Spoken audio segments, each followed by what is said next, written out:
Welcome back to Almost a True Crime Podcast. I'm Madison. And I'm Taryn. And we are a lively, conversation-based true crime podcast between two best friends. We take everything seriously except for ourselves.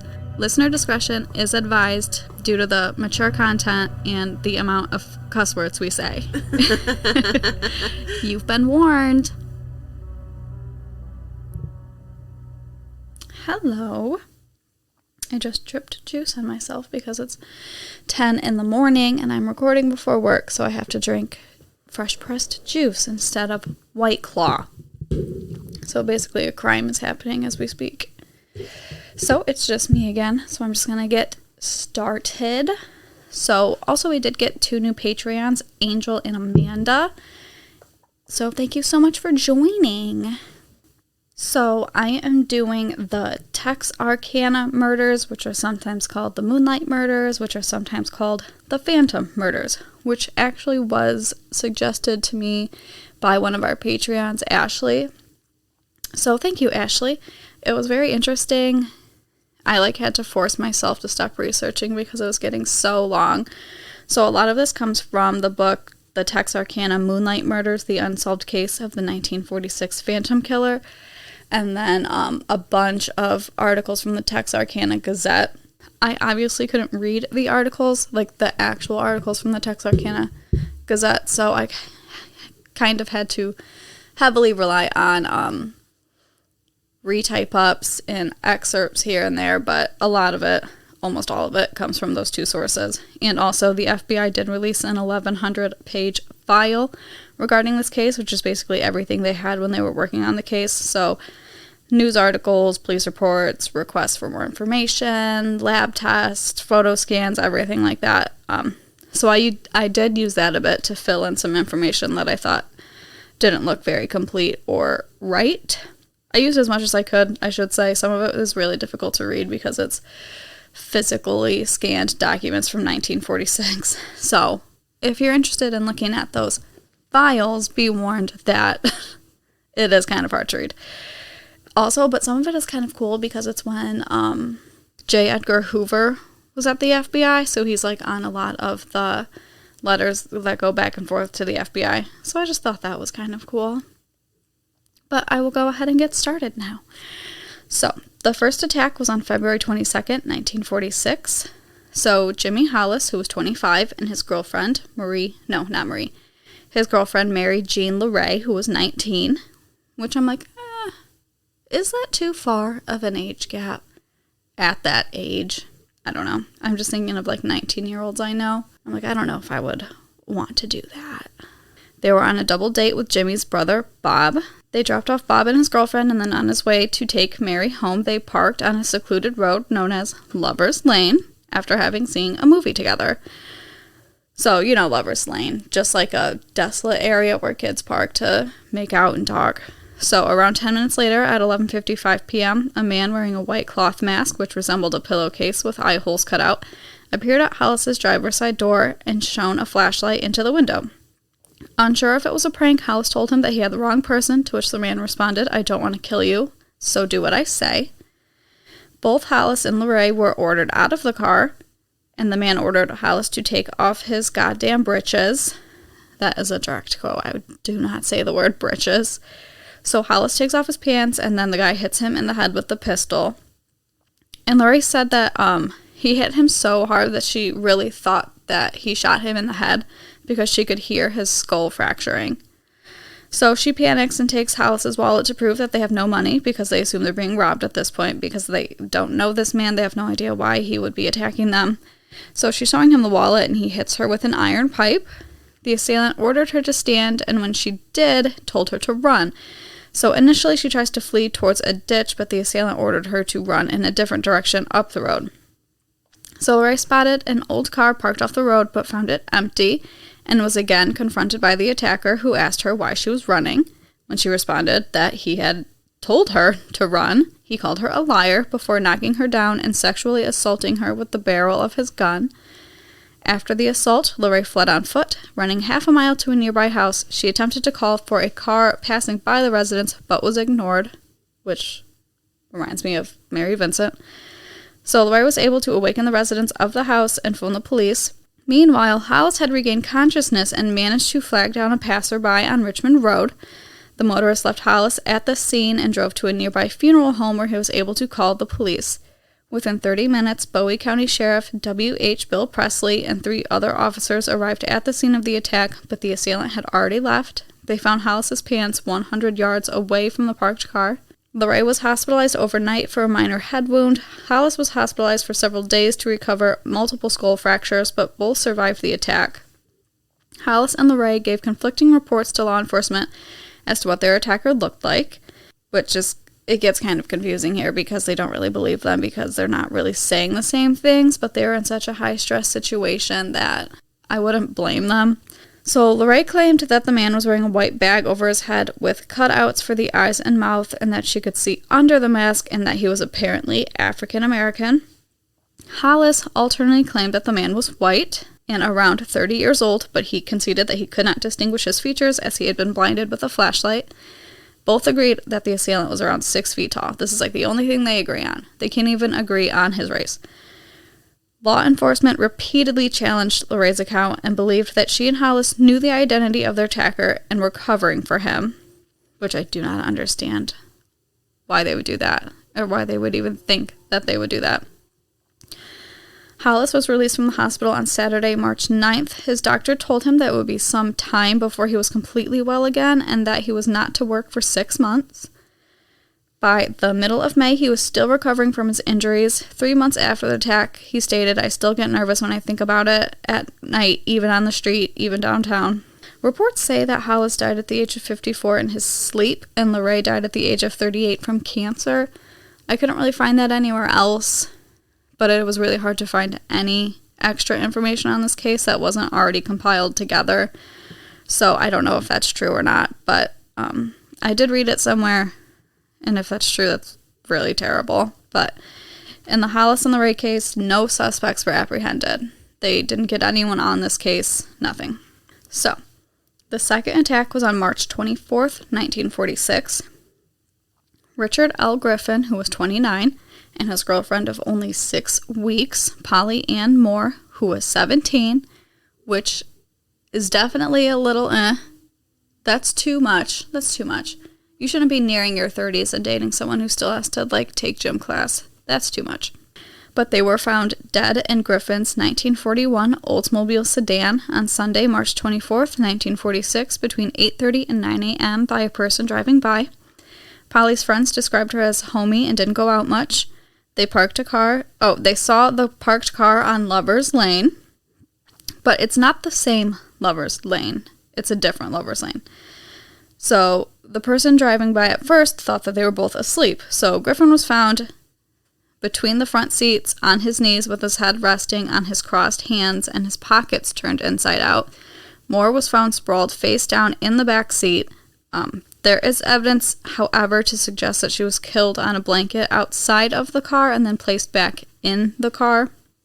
However, in a May 15th, 1946 police report, it stated that it is possible they were both shot inside the car. So Griffin had been shot twice while still in the car. Both had been shot once in the back of the head, and both were fully clothed.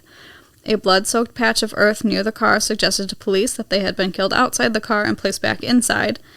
So that's kind of where they're getting this from.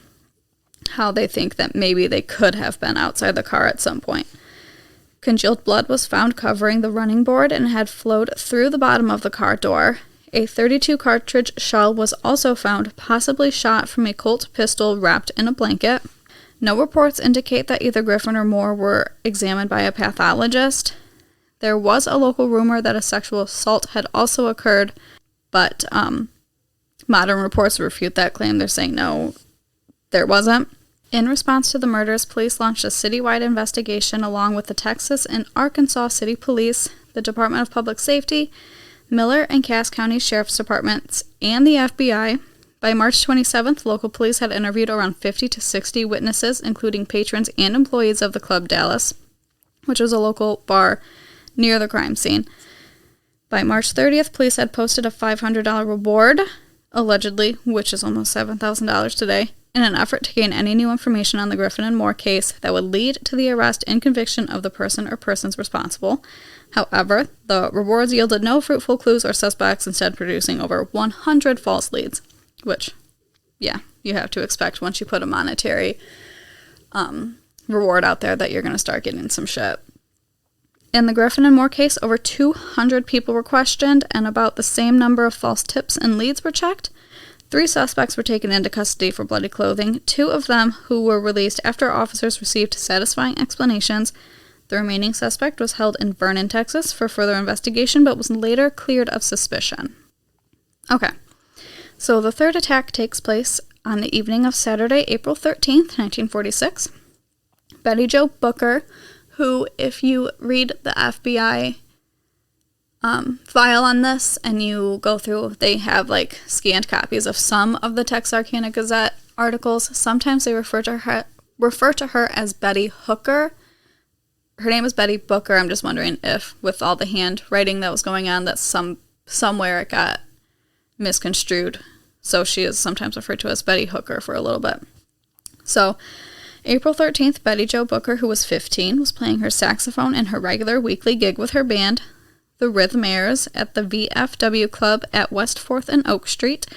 This may have also been a dance. I read some articles from 1946, like I said, some of the scanned ones that I was able to read, that describe Betty as being at a dance the night before, so I don't know if maybe she was playing her saxophone with her band at the dance, or if she was just at the dance and wasn't actually playing. I don't know. Like I said, the information is kind of confusing in this case because it is so old and it's not so well known that there's just not a whole lot out there that I can still see, even though I did, in fact, sign up for the Texarkana Gazette, so that's another odd newspaper that I'm going to be getting into my email. So, around 1:30 a.m. Sunday morning, April 14th, her friend Paul Martin, who was 17, arrived to pick her up from the performance, or took her home from the dance, depending on what you read. Her and Paul attended the same church. They had been friends for a really, really long time. I read like they might have been kindergarten friends. They were very close. This was the last time the pair was seen alive. Martin's body was found at around 6:30 a.m. that morning by Mr. and Mrs. G.H. Weaver and their son, lying on its left side by the northern edge of North Park Road. Blood was found further down on the other side of the road by a fence. He had been shot 4 times, once through the nose, once again through the 4th left rib from behind, a 3rd time in the right hand, and finally through the back of the neck. In a Washington Times article, they stated police think Martin may have been shot in the shoulder while in the car and then was shot in the back of the neck while he was attempting to flee. So this is what they initially think maybe happened. Booker's body was not found until approximately 11:30 a.m., almost 2 miles away from Martin's body, behind a tree. She was found by members of the Boyd family along with their friend Ted Shoppy, who had joined the search party. Her body was lying on its back, fully clothed, with the right hand in the pocket of the buttoned overcoat. Booker had been shot twice, once through the chest and heart, and once in the face. The weapon used was the same as in the first double murder, a .32 automatic Colt pistol. In a police report, it was said that she may have been raped due to the presence of semen when they were doing swabs. So that is something I read from the FBI files. I didn't see it anywhere else, but I'm inclined to believe that source. So Martin's 1946 Ford Club Coupe was found about 1 to 3 miles away. That mileage also differs between a couple articles I have read. From Booker's body and about 1.5 miles away from his body. It was parked outside Spring Lake Park with the keys still in it. It was also reported that Booker and Martin were both from prominent and wealthy families. And I know me and Taryn had talked about this before in the Kathleen Warner case. A 1946 car sounds old because we're here now, but this takes place in 1946, so he's driving a literally brand new car, if that tells you anything. So, the authorities were not sure who was shot first. Sheriff Presley and Texas Ranger Captain Manuel Gonzalez said that examinations of the bodies indicate that they both had put up a terrific struggle. Martin's friend, Tom L. Britton, said he did not believe an argument had happened between the victims and that Martin had not had any enemies. That did not come out smooth at all.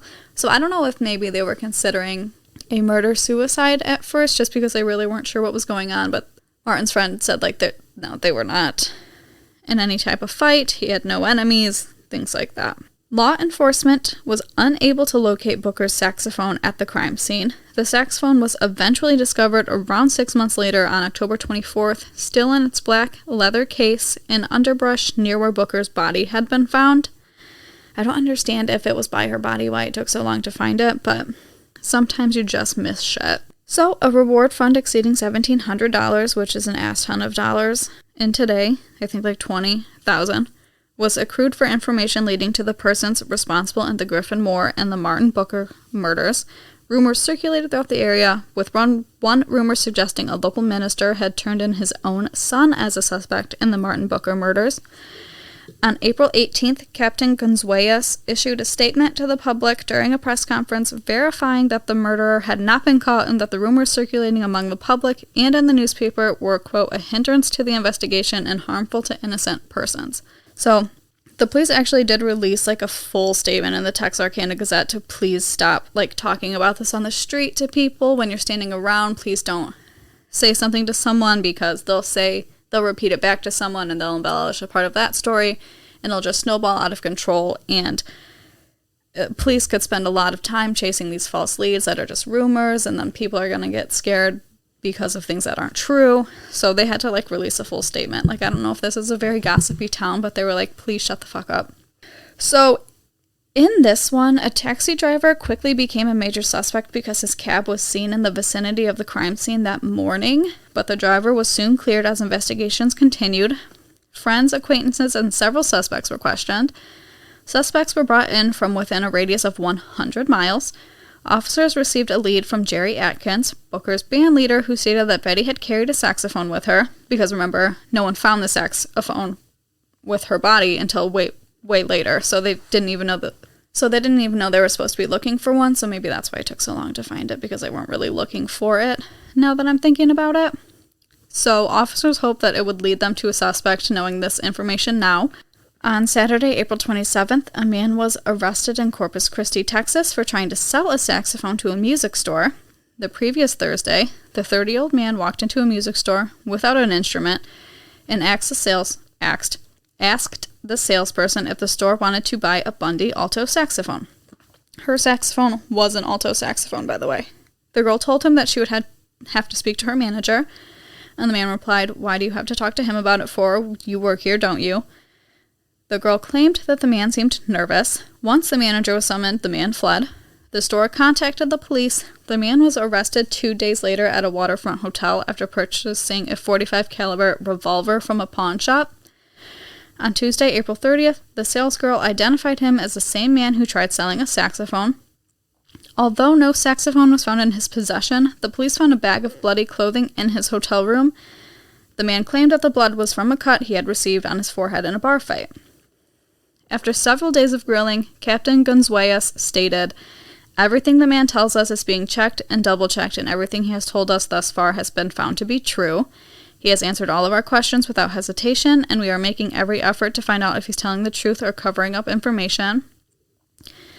We are convinced that thus far the man has told the truth, and if all of his stories are found to be true beyond the shadow of a doubt, we can no longer hold him as a suspect." He also stated, "Our duty is not only to apprehend violators of the law, but also to protect innocent persons," which is true. Sometimes when we get into these cases, it's easy to forget that.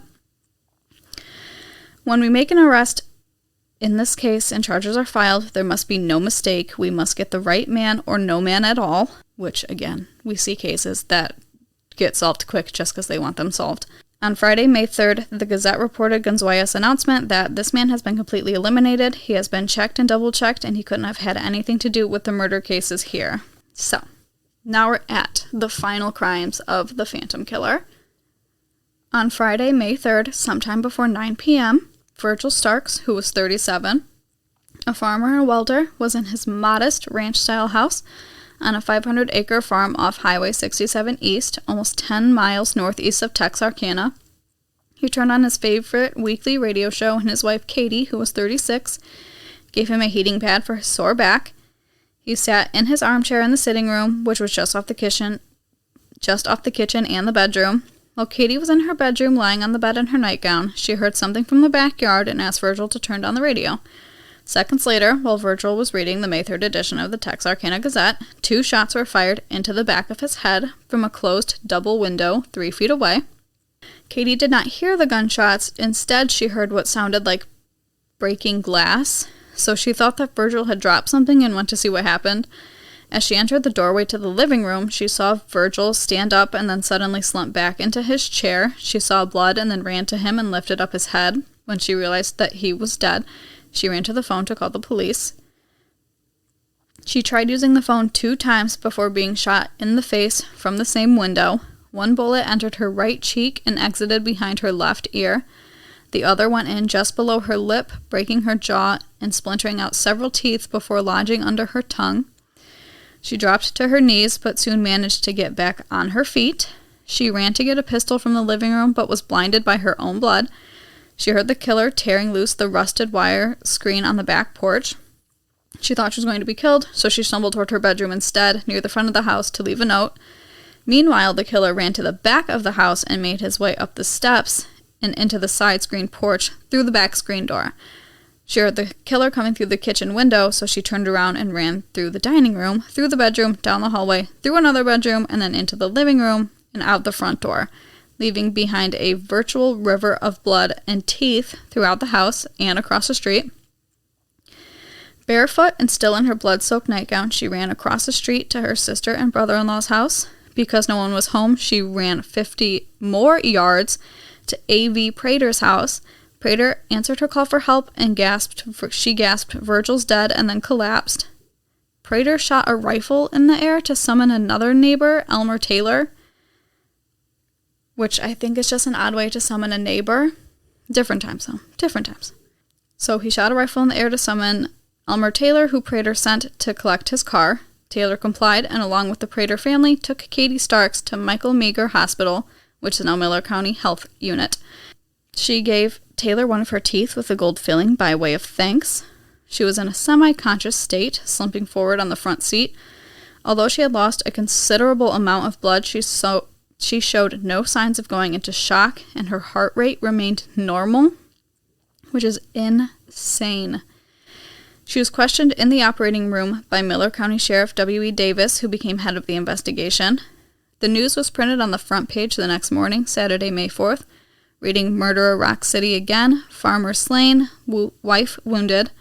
4 days later, Sheriff Davis talked with Mrs. Starks again at the hospital, where she discounted a circulating rumor that Virgil had heard a car outside their home several nights in a row and feared being killed. So, like I said, rumors galore. So there was a rumor around town that, like, Virgil knew this was coming or something, and she's like, no, that was not at all true.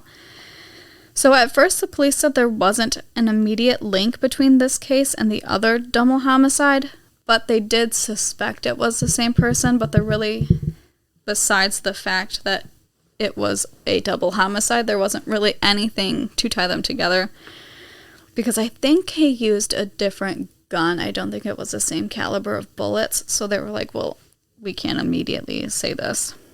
So the Miller County Sheriff's Department was notified just minutes after the alarm reached Hope City Police. There were conflicting reports at first. Some people reported Virgil was slumped over in his chair and was on fire from the heating pad. Some reports stated that Virgil had fallen out of his chair and only the chair was on fire. Immediately after reports of the slaying spread, blockades were set up several miles northeast and southwest on Highway 67 East. Sheriff Davis called in officers from the entire area to help in the investigation. In the house, investigators found a trail of blood with scattered teeth. On the dining room table were Katie Stark's supplies for making a dress. After Gonzalez saw, like, the virtual river of blood, like I had stated before, he said, "It is beyond me why she did not bleed to death," which that's insane to me that she survived. There were only 2 bullet holes in the window, leading Sheriff Davis to believe an automatic rifle was used. Investigators declared that after the killer shot Virgil, he waited patiently outside the window to shoot at his wife. 3 clues were found at the scene. The first was the caliber of bullets. The second was a flashlight found in the hedge underneath the window that the Starks were shot from. And the last were bloody prints around the house, so like bloody shoe prints on the kitchen floor and smudged fingerprints in other places. Sheriff Davis stated that although this murder could not be directly linked to the Phantom because the caliber was a .22, it is possible that the killer is one and the same man. Those who had been driving in the area near the time of the slaying, along with several men found in the vicinity, were picked up for questioning. Early on Saturday morning, bloodhounds were brought in from Hope City by the Arkansas State Police. They found 2 trails that led to the highway before the scent was lost. By Sunday night, more officers were called in to help in the investigation. Officers had detained at least 12 suspects, but only kept 3 for further questioning. 47 officers were working to solve the murders, among them sheriffs of 4 counties, Captain Gonzalez and his staff of the Texas Rangers, and Chief Deputy Tillman Johnson. The flashlight was sent to Washington, D.C. for further inspection by the FBI. The unofficial theory for a motive amongst the majority of officers was that of a sex mania, as large amounts of money in the home were not being taken, nor was Katie Stark's purse, which was lying on the bed and contained money and jewelry. The title on the front page of the Texarkana Gazette on Sunday, May 5th, 1946, read, "Sex Maniac Hunted in Murders." On the night of Virgil's death, the reward fund was up to $7,000, which I think is like almost $100,000 today. Also, it's important to remember that the term serial killer hadn't been coined yet in 1946, so there isn't a clear explanation for these people. That's why, like, sex mania was a very popular way to say something like this. It's just kind of what it was attributed to, because why else would you do this? Because the FBI doesn't know yet that serial killers are a thing and just do this shit just because. So if you're wondering why the word serial killer is never used and why the sex maniac thing, that's why. So the following Tuesday, a mobile radio station was sent from Austin, Texas. Not like a radio station, like an actual like recording station was uprooted and sent from Austin, Texas. Gonzalez stated that the unit was one of the best in the country and would be accompanied by a fleet of prowl cars furnished with 2-way radio equipment, which would allow the officers to converse not only with headquarters but between cars as well. So, you know, things that are normal now but are revolutionary back then, they're like starting to get into that kind of shit. A clerk from the Bowie County Selective Service Board No. 1 stated that even though he had contacted officers 2 weeks beforehand, no investigating officers had checked his files. Another clerk from the Miller County Draft Board stated that no request for examination of her files had been made. Both explained that their reports would reveal information such as thumbprints and physical conditions of the registrants. That night, during a radio interview, Gonzalez asked residents to help the investigation by, again, refraining from spreading and repeating rumors. He stated these only take the officers from the main route of the investigation. It is so important that we capture this man that we cannot afford to overlook any lead, no matter how fantastic it may seem. I think he means fantastic in like the unbelievable, ridiculous sense. The next day, the mobile radio transmitting station arrived in Texarkana late in the afternoon, along with 10 police cars and 20 state police officers. Captain Gonzalez placed it into operation immediately. A correspondent from the International News Service made reservations to come to the city and cover the story.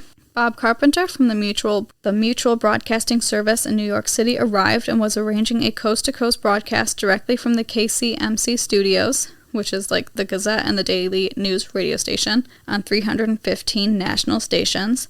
John Holman, chairman of the Reward Fund, asked people to send their donations in check form made out to either the Texarkana National Bank or the State National Bank.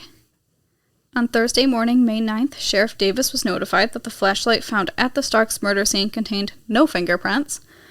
On Wednesday, May 29th, a colored picture on the front page of the Texarkana Gazette showed the flashlight. It was the Texarkana Gazette's first spot-colored photograph.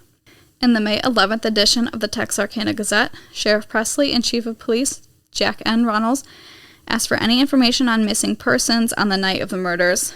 He said somebody in Texarkana or in Bowie or Miller County knows that somebody else was, in their words, out of pocket On the nights of February 22nd to 23rd, March 23rd to 24th, April 13th to April 14th, and May 3rd, Sheriff W.H. Presley and Chief of Police Jack Runnels want persons having such knowledge to report them immediately. In a joint statement, the officers declared, "We want every man and woman in these 2 counties to recall the dates of these murders and also to recall whether or not any person close to them was missing or out of the pocket during those nights. Persons who have such information and have been withholding it when they know they should report it are leaving themselves open to possible charges of complicity in the event the slayer is captured. Make no mistake about the fact that the slayer will be captured because we will not give up this hunt until he has been captured or killed. All information received will be treated confidentially. We urge you to come in and tell what you know. Don't be hesitant or fear that you are causing an innocent man embarrassment and trouble, inasmuch all of the investigation will be confidential. There is no time to take any chance on information which may lead us to the slayer. The maniac must be captured. We believe that we are justified in going to any ends to halt this chain of murder. Bear in mind, this killer may strike at anyone. He may strike at persons close to him. For that reason, we believe any person with information that may lead us to the murderer should act in the interest of self-preservation." Sheriff Presley and Davis suggested raising a reward fund of $2,500 for information that would help catch the killer of Virgil Starks. They mentioned that if the slayer of Mr. Starks was responsible for the other murders, then Starks' reward would be combined with the other rewards, equating to a sum of $10,000, which again is a lot. Over a month later, on Monday, June 10th, Virgil's father, Jack Starks, added a $500 reward for information leading to the arrest and conviction of his son's killer. By November 1948, authorities no longer considered the Starks murder connected to the other double murders. In the end, several people found in the vicinity of the crime scene were stopped and questioned. 12 were detained, but 9 were soon released. The remaining 3 were kept for further questioning, but eventually all detainees were released. They say that Katie eventually remarried. At 84 years old on Sunday, July 3rd, 1994, she died in a local hospital as Katie Starks Sutton. She was buried next to Virgil, and eventually her new husband was buried on the other side of her. After the first double murder, some parents warned their children about being out late. The second double murder shocked the city, and curfews were set for businesses. The height of the town's hysteria snowballed after the murder of Virgil Starks. The Texarkana Gazette stated on Sunday, May 5th, that the killer may strike again at any moment, at any place, and at anyone. Previously, it was normal to leave one's house unlocked, but soon residents started taking dramatic precautions with security. From locking doors to arming themselves with guns, some people nailed sheets over their windows, some nailed windows down, and some used screen door braces as window guards. The day after Stark's death, stores sold out of locks, guns, ammunition, window shades, and Venetian blinds. Additional items of which sales increased included window sash locks, screen door hooks, night latches, and other protective devices. So just chaos. Because citizens were considerably nervous and armed with guns, Texarkana became a dangerous place. When driving up, officers had to turn on their sirens, stand in their headlights, and announce themselves to keep from being shot by a nervous homeowner. They even said, a bar owner had shot a customer in the foot just because he was so nervous when really that customer, just wanted to get some beer. It's crazy. People were just paranoid. The police were being called because people thought someone was tapping on their window, and they'd get there and it would be a tree, or they thought someone was trying to break in, and they get there and it's just, literally someone knocking on the door, trying to get someone who lives there attention. It's just, the aftermath of this was chaos. Teenagers also started sitting around in cars trying to bait the killer. Ranger Gonzalez also tried baiting the Phantom by recruiting teenagers, some of whom were children of Texas Rangers, to sit as decoys in parked cars while officers waited nearby. He obviously never took the bait. The unknown killer did not acquire a nickname until after the deaths of Booker and Martin. In the April 16th edition of the Texarkana Daily News, a heading reading "Phantom Killer Eludes Officers as Investigation of Slaying Proceeds," and so the Texarkana Gazette just sort of ran with it. So this was a name that came directly from the media. It was just something that someone used one time, and it just sort of snowballed. Because it does make sense. Phantom Killer, because they don't know who he is and they can't find him. It just sort of made sense the way they used it, and it just sort of snowballed into the Phantom Killer. So the only description was from the first attack, because those are the only surviving people who saw him. So all they really knew was that he was 6 feet tall. They don't even know what race he is. Texas Ranger Captain Gonzalez stated that he and his officers were dealing with a shrewd criminal who had left no stone unturned to conceal his identity and activities, and that the murderer's efforts were both clever and baffling. He also stated that the man they were hunting was a cunning individual who would go to all lengths to avoid apprehension. At the murder scene of Virgil Starks, Sheriff Presley said, "This killer is the luckiest person I have ever known. No one sees him, hears him in time, or can identify him in any way." Officers have said that the killer is apparently a maniac who is an expert with a gun. Dr. Anthony LaPaya, a psychologist at the Federal Correctional Institute in Texarkana, believed the killer was planning to continue to make unexpected attacks such as that of Virgil Starks on the outskirts of town. He also believed that the same persons committed all 5 murders and that the killer was somewhere between mid-30s and 50s, apparently motivated, again like I said, by a strong sex drive and sadism. LaPaya stated that a person who would commit such crimes was intelligent, clever, shrewd, and often not apprehended. According to LaPaya's theories, the killer knew at all times what was being done in the investigation and knew that vacant roads were being patrolled, which is why he chose the house on farmland. He said that in many cases similar to this, the killer is never apprehended, and in some instances he will divert attention to other distant communities where it is believed the crimes are committed by a different individual, or else he will overcome the desire to kill and assault people. LaPaya said that the murderer is probably not a Dr. Jekyll and Mr. Hyde, and that he could be leading a normal life, appearing to be a good citizen. He also said that the killer is probably not a veteran, because if he had served in the armed forces for even a year, his maniacal tendencies would be apparent. I don't know what he means by that, but... He stated that the murderer was not necessarily a resident of the area, despite his knowledge of it. All the attacks show evidence of deep planning. So just because they all happened here doesn't mean that the man is from here, because you can tell that a lot of these murders were not random. LaPaya further stated that the strengthening of the police force would not scare the killer away, but that he would willingly leave due to the difficulty of committing a crime. He said, "This man is extremely dangerous. He works alone, and no one knows what he is doing because he tells no one." He said that the killer may have reasoned that the only way to remain unidentified is to kill all persons at the scene. LaPaya also said, for some reasons that I will not repeat because they are not true and whatever, but LaPaya did not believe that the killer was a black man. So, we're going to get into the prime suspect of this case. If you look up this case at all, this is probably the suspect that comes up the most from what I've seen.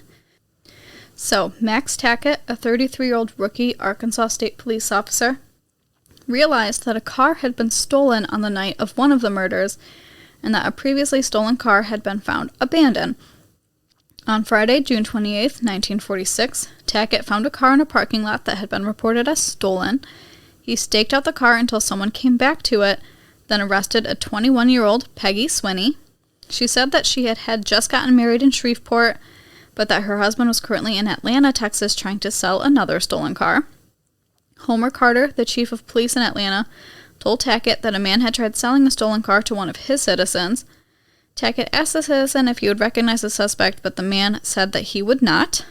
Tackett noticed that the citizen had a distinct appearance, which included a cowboy hat and boots, and told the citizen, "You wouldn't recognize him, but he would recognize you." I do not know what that means. Tackett then asked the citizen if he would be willing to walk with him to several public places, having had the idea that the suspect would not want to see the citizen and would try to avoid him. On a Saturday in July, Tackett walked into the Arkansas Motor Coach bus station on Front Street near Union Station with the citizen and noticed a man run out the back of the building. Tackett chased after him and caught him on the fire escape. This man was Youell Swinney. Soon after arrest, he reportedly made what might have been an incriminating statement about being a murderer, such as a fear of being sentenced to the electric chair, because why would you be saying those things for selling stolen cars if that's what you think you're being arrested for? When police questioned Swinney's wife, Peggy, she confessed in great detail that he was the phantom killer and that he had killed Betty Jo Booker and Paul Martin. She claimed she was with him the night of the murder, and she had actually helped him. So, I am going to read this statement from the FBI reports that she gave. So she claimed she was with him the night of the murders and she had actually helped him. She said they were in Texarkana getting beers and then went to Lover's Lane after midnight. They parked their car 200 feet past Martin's and walked back to Martin's car. Youell had a .32 automatic in one hand and a glove on the other. They took the boy and the girl out of the car and made them get in their car, which was a stolen Plymouth sedan, and drove them approximately a quarter of a mile from the automobile when Swinney made Martin get out of the car and climb over the fence, after which he shot him twice. Mrs. Swinney held the girl in the car. When he returned, they drove down the road and turned around when they came across the spot Martin had been shot and observed him staggering down the road, whereupon Swinney stopped the car and went up to where Martin was standing and shot him again. They then proceeded down the road, driving first up one side of the road and then down another side road and stopped. This is where he made his wife leave the car for approximately 30 minutes while he raped Betty.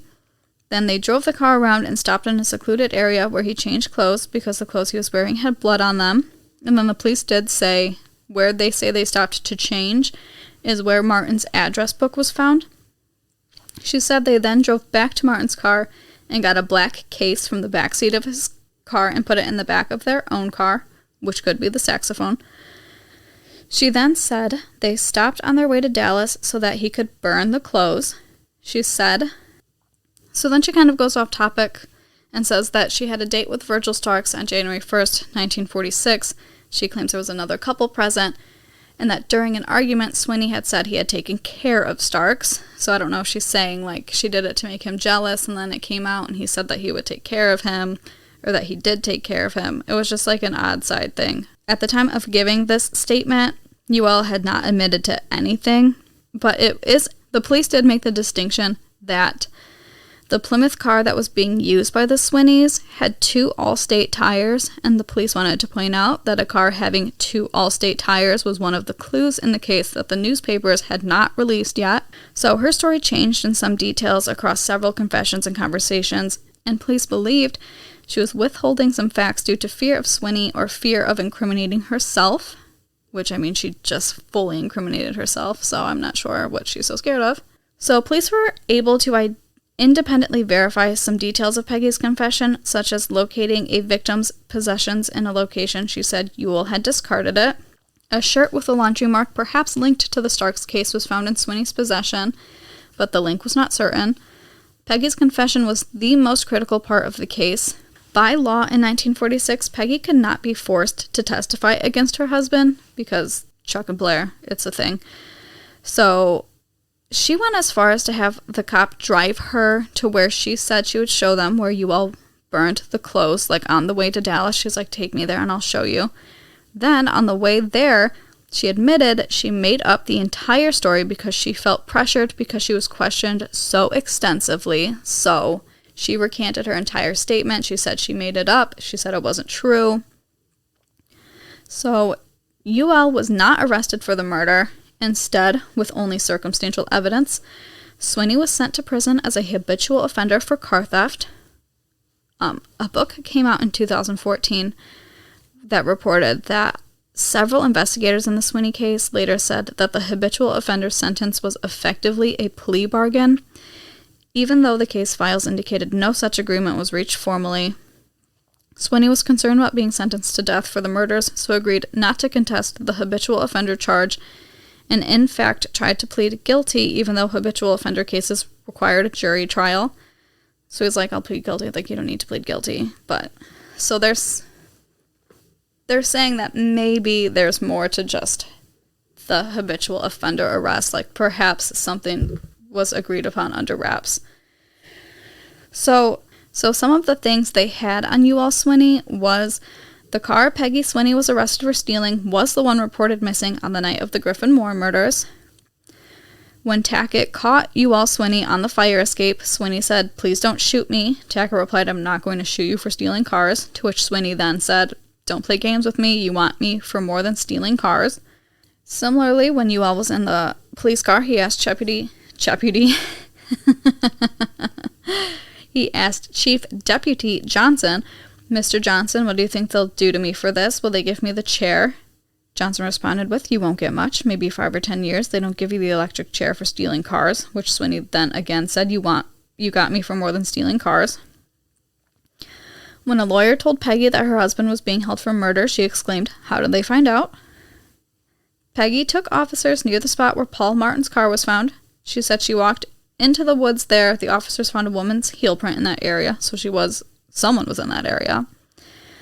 Peggy's family and Youell's brother-in-law believed Youell was the phantom. Police found a khaki work shirt in the suspect's room with a laundry mark of the word Stark, which was read under a black light. Youell Swinney previously owned a .32 caliber Colt automatic, but had sold it during a gambling game, so he did have the same gun. While being accused of murder, Swinney remained silent instead of pleading his innocence. And, like I said, Peggy Swinney confessed in a very detailed and very true-sounding confession. Some of the things that did not add up were that Youell's fingerprints did not match any of the latent prints in the Booker Martin crime scene. So they had fingerprints that they were able to test against, and neither Youell or Peggy's fingerprints matched those at all. Or not exactly, I should say. Officers, including Sheriffs Presley and Davis, Chief of Police Runnels, and both state police departments, worked day and night for 6 months trying to validate Peggy Swinney's story of her and her husband's whereabouts. They deduced that Peggy was not telling the truth and that on the night of the murder of Booker and Martin, the couple were sleeping in their car under a bridge near San Antonio. And then another thing that comes out later is it's unknown whether to be a prank or a true confession, but an anonymous woman contacted family members of the two victims, one in 1999 and another in 2000, apologizing for what her father had done, and Youell Swinney was not known to have ever had a daughter. Youell died in 1994 without ever confessing. So there are a couple other suspects that I'll get into really quick before we wrap things up, just because some of them are kind of interesting. But Youell Swinney is the main suspect. So on Wednesday, May 8th, 1946, it was announced that an escaped German prisoner of war was considered a suspect. He was described as a stocky 24-year-old weighing 187 pounds with brown hair and blue eyes. He stole a car in Mount Ida, Arkansas, and attempted to buy ammunition in several eastern Oklahoma towns. Meanwhile, late at night on May 7th, a 45-year-old black man named Herbert Thomas was flagged down by a hitchhiker in Kilgore. The hitchhiker offered $5 and said that he needed a ride to Henderson because his mother was seriously ill. Thomas said that he would not normally have given this man a ride, but he felt like he needed to because he said his mother was sick and his story was just so sad. So he gave him a ride. When they neared Henderson, the hitchhiker pulled out a pistol and told Thomas to keep driving or he would kill him, like the 5 people he killed on Texarkana, mentioning Paul Martin and Betty Jo Booker by name. The man told Thomas that he was not done with killing and that he was going to return to Texarkana to kill Martin's father. At this point, Martin's father is already dead, so I don't know if he did it. So he apparently did not know that, or, like I said, so apparently he did not know that, or this is really not the guy because he doesn't have any of the information. The man then ordered Thomas to turn around in Lufkin and drive him back to Kilgore, and threatened that if Thomas followed him, he would trail and kill Thomas. The man then stole back his $5 as well as an additional $3. Thomas drove back to Kilgore and reported the incident to police. Thomas described the man as being around 5'8", around 130 pounds, and approximately 27 or 28 years old with red hair and wearing khaki trousers and a GI jacket. During that same night in Lufkin, local resident Robert Atkinson spotted a man peeping in his window, so Atkinson grabbed a flashlight and chased after the man, but he escaped. Atkinson then got in his car and went looking for him, eventually catching the man he believed was the peeping Tom. But the man convinced Atkinson that he was not the window peeper and that he had just taken his girlfriend home.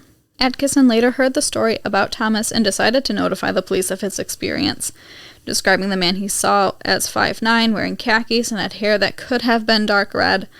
Gonzoya stated, "We do not believe the man who killed 5 people here in the past 6 weeks would boast about his crimes and then let 2 witnesses go, or at least Herbert go because he apparently confessed to him."